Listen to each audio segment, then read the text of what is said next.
Good afternoon, Dr. Gary here, Dr. Gary on the road. We sell dental practices nationwide.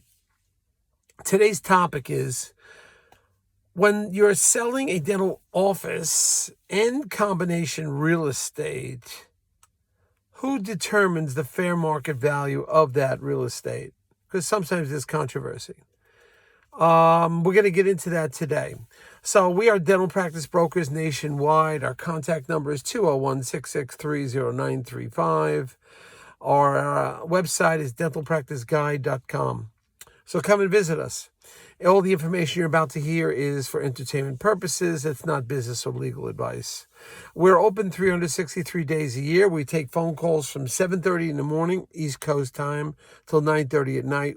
363 days a year. We take off Christmas and Easter. So please feel free to call us. We'll be happy to talk to you. And we have a special program now. If you thought about selling to a DSO, they often will pay our commission. We no commission to you as a seller. And if you work with us, we often get your legal fees reimbursed at closing based on criteria. So anyway, we have a situation right now that the buyer is putting in a letter of intent for real estate and a dental office. They want to buy both of them. We did some preliminary, and we have there's a separate real estate broker that takes care of the real estate. We don't do that exactly, but we work in conjunction. So the buyer came up with a price for the real estate, which was based on market value of things that had sold and based on the square footage. Well, the seller then called a local realtor of his. He did not have an official commercial real estate appraisal, which is like $1,500, $1,800, $200,000, $2,000. Did not have that, but a local realtor came by and gave him, so to speak, a ride-by number. Well, that ride-by number was 75% higher than the number which our buyer had researched, and we helped her a little bit with, and she then put an offer in, or he put an offer in based on that appraisal that they came up with. And the seller said, well, my appraisal is a lot higher. So the way to handle this is we're going to wait for the official bank appraiser. The bank will assign somebody that will be for the real estate.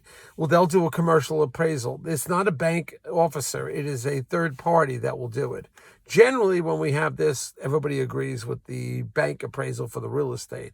The seller then asked, well, what if the bank appraisal of the real estate I don't agree with? Then the seller would have to pay for an independent appraiser with a commercial appraisal report, and then we will dispute the bank's appraisal with that. And that's how that gets handled. This way, the bank will come up with their appraiser. The seller can then come up with his own official appraisal, and then we'll negotiate from there. Historically, buyer and seller will settle on whatever the agreed upon appraised value is, which is usually close to the bank. But there could be times that it's completely different, and we have the opportunities to go in and renegotiate and prove to the buyer that it's worth more money, prove to the bank, and hopefully the bank will take the other appraisal. So we'll work it out, whatever. But it's a little controversy we're going through right now. I'm sure we can get through this. Thank you. Thank you for listening. Bye now.